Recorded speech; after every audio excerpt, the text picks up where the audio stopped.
Hi, everyone. Thank you so much for joining us for today's Journey Through Grief Tools for Support and Compassion. This is a three-part series that we are partnering with Mary Washington Hospice and Grief Support Services to present.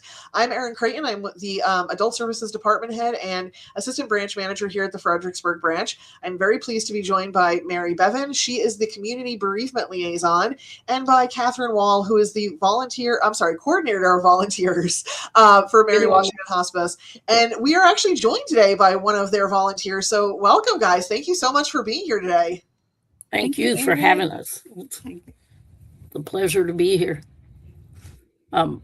So today we're here to talk about what is hospice, a little bit about describe what hospice entails, common misconceptions about hospice, and then an overview of our Mary Washington Hospice volunteer program and grief support services. So welcome to all who are here. And I just want to say I really appreciate the fact that you're willing to listen. And I hope that it is very beneficial to each of you. So hospice, if you don't know, is very unique in its concept of healthcare and programs that are out there for healthcare.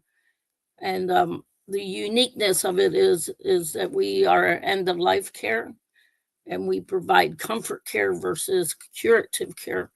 And we are the only healthcare entity currently that is a Medicare benefit that offers the services that we do, which is a team approach. We have a team approach. We have medical care, and pain management, and emotional and spiritual support.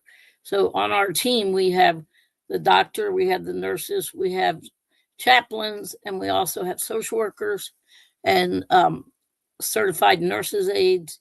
And the big one is volunteers, at least from my perspective.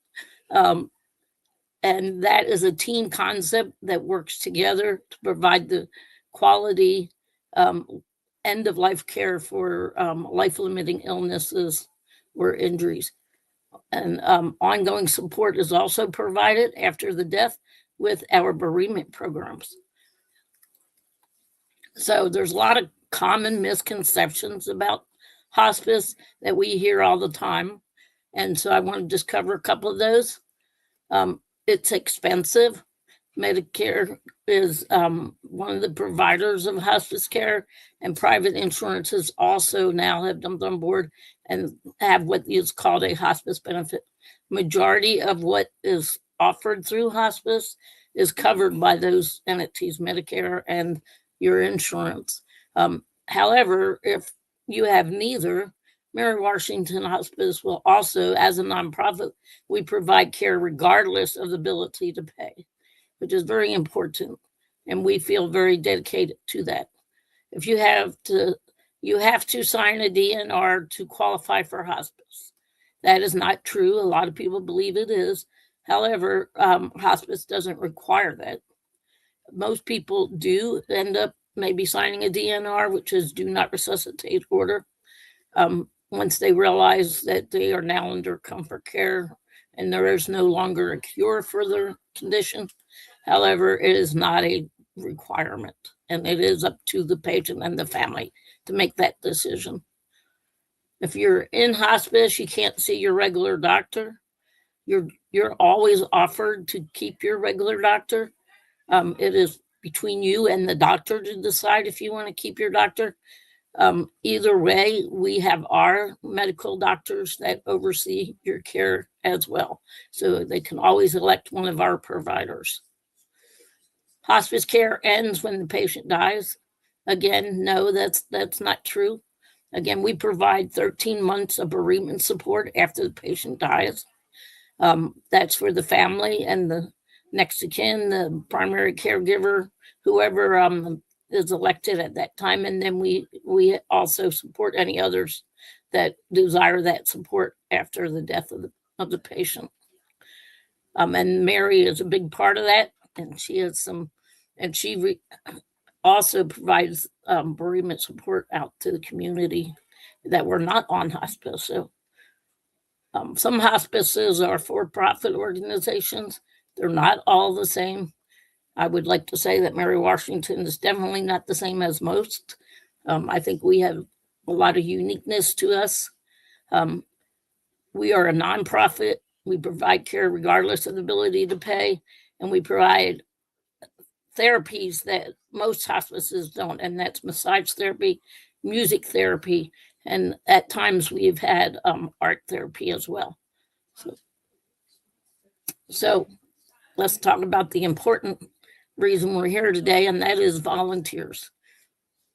I am proud to say that I have the top quality volunteers with Mary Washington Hospice, and there's several areas that you could volunteer if you're interested. There's patient care, which means you go into the homes or the facilities and assist the families and the patients with different activities. And we'll talk a little bit more about that a little bit. Bereavement calls, and that's coming into the office and making phone calls after training with our bereavement counselor and or Mary to get trained on, bereavement calls and supporting people during their grief periods. Pet therapy, if you have a Alliance of Pet Therapy certified dog, we do pet therapy with our patients. Vigil volunteers. Vigil volunteers are volunteers that go into the homes and the facilities, mostly facilities, when the patient is very near the end of life and the family asks for support or the patient has no family. The volunteers would provide bedside vigil with that patient so that no patients die alone. And that is one of our goals, is that no patient dies alone and that there's someone there. And again, it's by request, but the team will look out for that patient, and the families sometimes need that break. So our volunteers are well trained and they go in and they can sit at the bedside during that time. Tuck-in calls are done here in the office. Again, it's weekly calls. We call the home patients, the facility patients, and the volunteers will call on the phone, check in with the family and the patients, see how things are going, see if there's any needs they have before the weekend gets here. And also just to have a conversation with them, somebody to talk to. And we ask, what can we do better? What else is needed? So they have the opportunity to share with us. Administrative tasks, there's always special projects in the office, either between myself, Mary, other entities of the office, where the volunteers can contribute their skills and talents and all of that, doing all kinds of different administrative tasks. We do mailings and different things like that. Community outreach, again, we go out in the community, do different things. We have tabling events. Mary does several community events with the grief programs.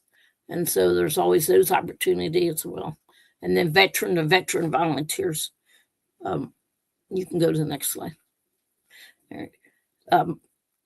What volunteers do, some people are like, oh, I don't know that I could do that. I promise you there's an extensive training program that we do.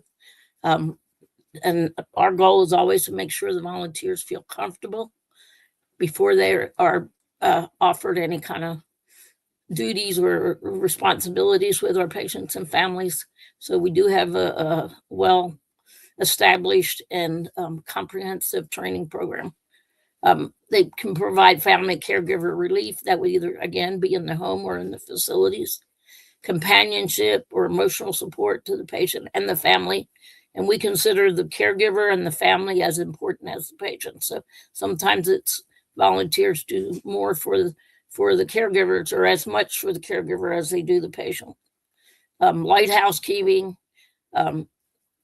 dusting, sweeping, maybe making a light meal for the patient or the family, running errands, and then any things like that, even yard work sometimes, if that's something that you enjoy doing or the family has a need for. So sometimes delivering supplies or other packages that we have come up with that drop off at the different homes and patients' rooms at the facilities. Volunteers don't, and this is very important, have anything to do with dispensing medication. They are not expected to stay overnight. We do not stay overnight, let me put it that way.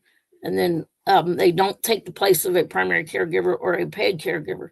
Volunteers typically will offer 1 to 4 hours per visit and 1 to 4 visits per month. So it's really on your schedule, what your availability is and what the need of the family is. But the general rule is 1 to 4 hours per week. And you don't toilet or change the patient's briefs. So one of the biggest programs that we have every Veterans Day, and we have a program called We Honor Veterans. It's a national hospice and palliative care organization program that it gives hospices different levels, but there's specific things that we do under that. We honor all the veterans that come on our service with a certificate and a citation. We try to honor them and make sure that they know that they are appreciated and that their service was valuable. They have unique needs at the end of life, which are better addressed when they feel understood by another veteran. So we try to match veterans with veterans. So if you're a veteran out there and you're interested in supporting this program, please get in touch with us. We are always looking for additional veterans to match up with our veteran patients. It is unique. It is a culture, and they really appreciate when they can talk to a a similar veteran. So it's designed to provide better access and information that can help hospice serve and honor veterans in their care and in our community. So one of the statistics is 1,800 veterans die each day.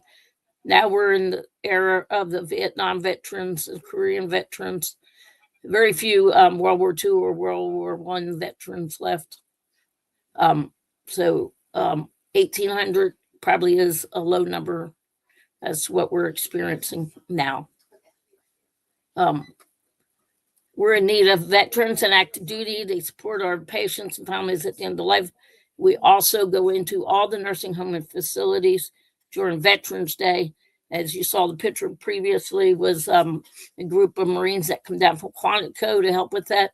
And we go in and honor all the veterans that we can on Veterans Day in the facilities that will partner with us. And it's never too late to thank a veteran. My name is Charlotte Hartman, and I'm a volunteer. Oh. Get over there. Yes.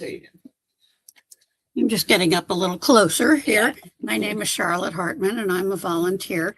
I started volunteering for hospice in 2021 after my sister had passed away, and I saw all the benefits of hospice.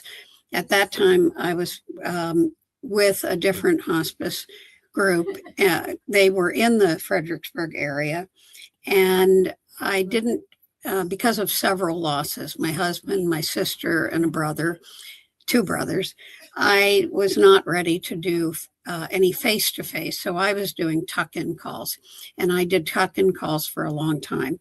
And it was very interesting. With many people, I really got to know the people when I would do the tuck-in calls. It was very rewarding to call and find out what they needed and if they had any concerns. And I enjoyed it very much, but that group left the area, and I was still doing tuck-in calls because I could still do it, but I wanted to get more involved. So I came to Mary Washington Hospice. And one of the things, because I had joined in 2021, I found it, I needed to go through the training when I came to Mary Washington Hospice. And because when I originally got involved with hospice, it was during the pandemic, and all of the training was online. I had to go through and read through all of the things. And coming through the Mary Washington training, I found it to be invaluable because I was in-person training. And, you're going through this training. And of course, one of my motivations was to get more involved than just doing tuck-in calls. And you are in it with other people. There are sometimes questions that other people might ask that I hadn't even thought of asking about aspects that I had not yet done. And so I found the in-person training to be invaluable because, the things you could ask in person that might hit you because somebody else had asked another question. And it was very thorough. Reading it was not the same as being in an in-person training, and very thorough training. I've been involved in inpatient care, and mostly in the home, going to patients' homes, and I've thoroughly enjoyed it. You find the patients, you meet them, you meet the families, and I just find it very rewarding. And I've also been in the admin area. I also enjoy that a great deal. And my right arm in the office. Well, and I just find these, and I've done some vigil visits, and so, and there you're really doing so much for the family if you can be there when they cannot be there. And I just find every aspect I've been involved in to be just a rewarding thing. So anyway, that's and grief support. I don't make the calls. I just do some things for Mary, and I co-facilitate some grief support group. So I've been involved in, I have successfully gotten more involved. So anyway, but there are many things you can do. You can get involved in one thing, you can get involved in multiple things. And I've also gone to the Veterans Day ceremonies at the nursing homes and the various facilities. So it's all a rewarding experience to be able to do something for any of the people who are in hospice care. Thank you, Charlotte. You're quite welcome. Thank you, Charlotte. Now I'm going to get out of this. So we're going to flip over and start talking about grief support services and what we offer and ways to volunteer. And at the end, I'll put up Kathy's information and she'll talk a little bit more about what you need to do in order to start volunteering. So grief support services is kind of an arm of Mary Washington Hospice. And the mission is to nurture individuals and families along their grief journey as they cope with the death of a loved one. And so the way that we do that is through this process that we call companioning. And it's actually from Dr. Alan Wolfelt. He's the one that coined that term. And so we've adopted that as our kind of mode of offering support. And really, it just means walking alongside people. So we're not coming in as the, expert who have all the answers and can solve all the kind of grief problems. But really just having and creating space where people can be with others who understand what they're going through, who maybe have been through other similar situations and might have some tips and tricks that helped them on their journey. But the goal really isn't to solve anything, but more to be together and to be in a safe place where you feel understood. One of our primary goals is to connect people with other grieving people. And then we do provide education, both during our support groups, but also we do programs in the community to offer education about grief. As Kathy said, hospices offer the 13 months of bereavement support to those who that hospice serves. So if you had a loved one that was cared for by Mary Washington Hospice, your loved ones you're entitled to receive that 13 months of grief support through Mary Washington Hospice. Grief Support Services also supports many of those people, but we are open to anybody in the community. So if your loved one passed away with a different hospice as support, if the passing was sudden and you didn't even have any hospice support, maybe your loved one died in a different state, it doesn't matter. You are welcome. And you do not have to have any affiliation with Mary Washington Healthcare or Mary Washington Hospice. Our services in grief support are complimentary. We do require registration just to make sure that you're in the right group, or maybe you would benefit from some individual support before joining our group. And that's something that I assess when you call. But none of our programs require a cost to participate. And then I did just want to mention that grief support is specifically for the death of a loved one. And there are lots of other valid types of losses that people experience. Divorce, house fire, lots of different things, moving, but our support is specifically for the death of a loved one. So like Charlotte, for example, is one of our grief support group facilitators. And so we have all these different types of groups that we offer, and all of them are facilitated by volunteers. Family Expressions is our family support group. So I lead that one in collaboration with volunteers. But if you are interested in becoming a grief support volunteer, similar to Kathy, we do an extensive training where you will, receive the training in order to be a group facilitator, and also to understand a little bit more about the grieving process and what's normal, what would be a red flag that you would maybe bring to my attention, that kind of thing.